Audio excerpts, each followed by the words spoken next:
rice in Japan a lot. We eat at the school lunch in elementary school and everybody loves it. We use this sauce mix. This is very common. You can buy at the supermarket. I think they sell at the HEB they sell it, and I think at the Walmart they sell it. So you can get this kind or any other kind, but it's sauce mix. And then this is the way I make curry.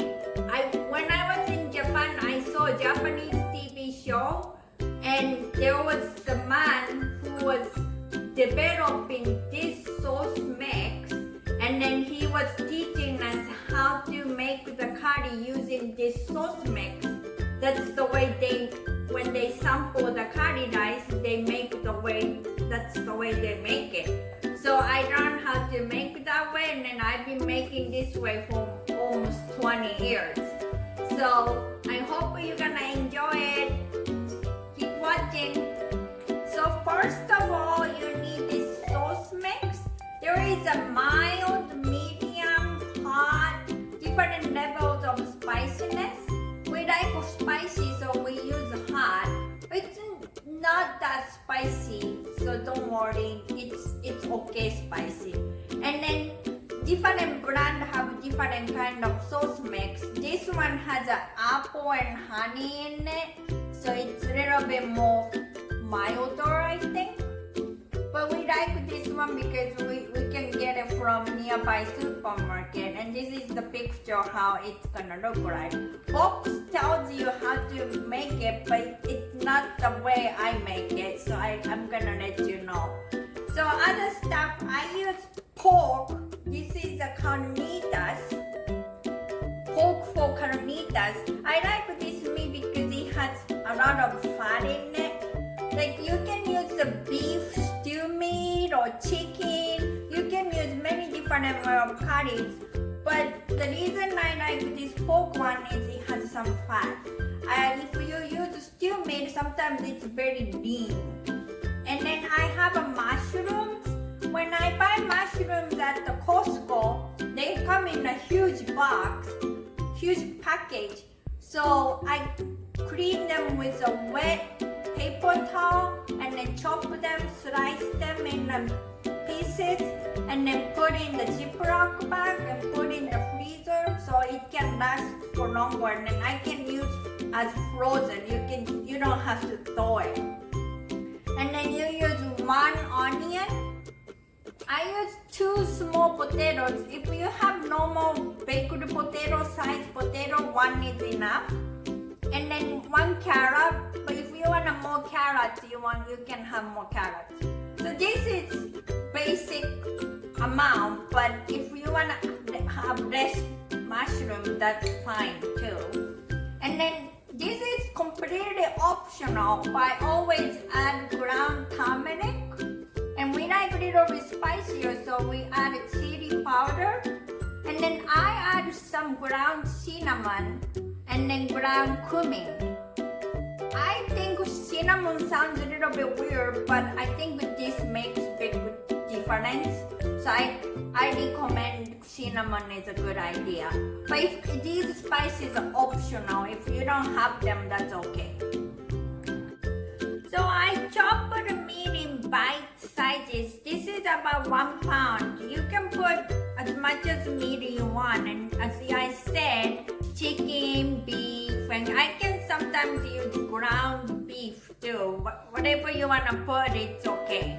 And then the onions, I sliced in these pieces like this, and then potatoes, we like small pieces, so we cut it a little bit smaller, but you can cut in bite size, same as carrot, you can cut in the bite size. And then this is whole curry mix I'm gonna use. I'm gonna use whole 1 package for this today. So first I'm gonna put the onion and then cook the onion very well. Key to the good curry is well cooked onion. So you cook onion first, just let it sit and then cook it, mix sometimes and make it brown. But when I do it, I'm gonna go ahead and add some cinnamon.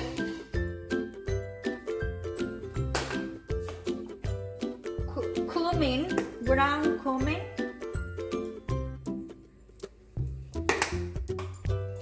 chili powder. We like spicy. And ground turmeric.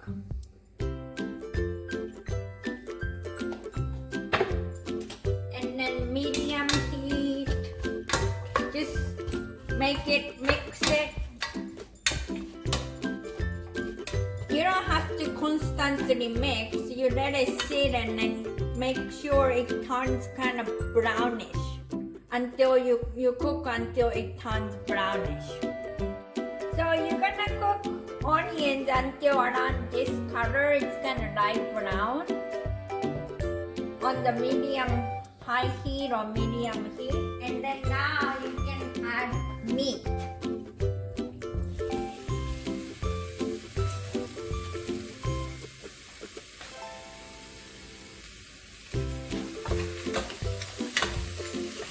You're gonna cook the meat with soup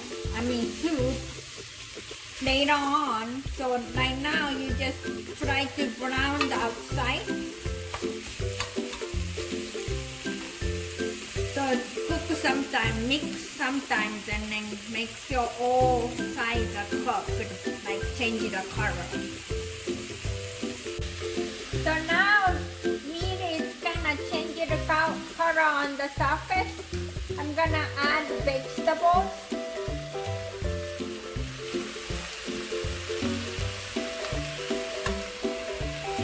Like you can put the frozen mushroom. You don't have to store it. And then mix.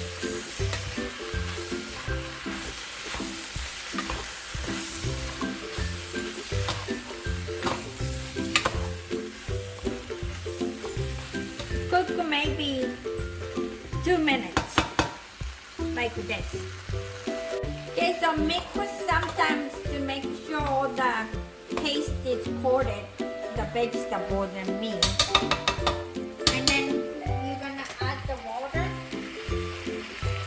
Use it to 3.5 cups.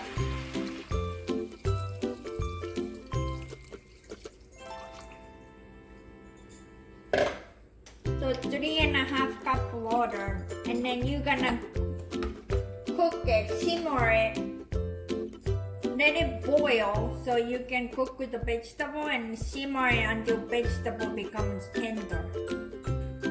So when I'm putting it to boil, I cover it so it boils faster. And then if meat, depending on what meat you use, if there is some foams built up, you don't want the foam, so you want to take it out. This one didn't have that much foam, but if you have foam, you don't want it.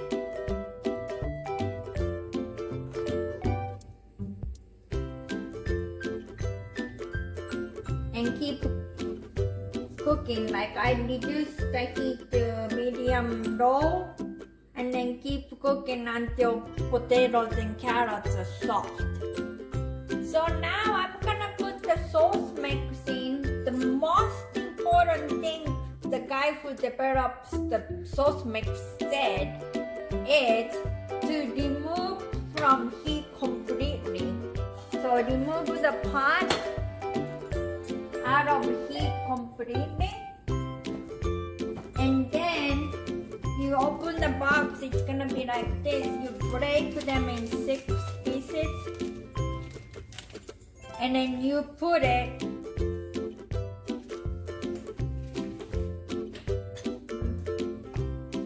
mix it, dissolve the sauce mix one by one.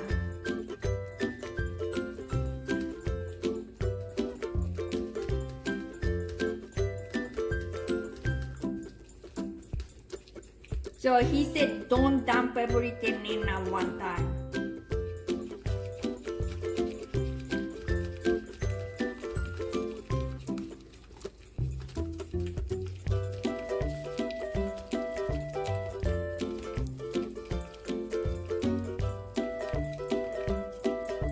So keep doing all the pieces until melted. So now I melted all the sauce mix. So I'm gonna bring back to heat.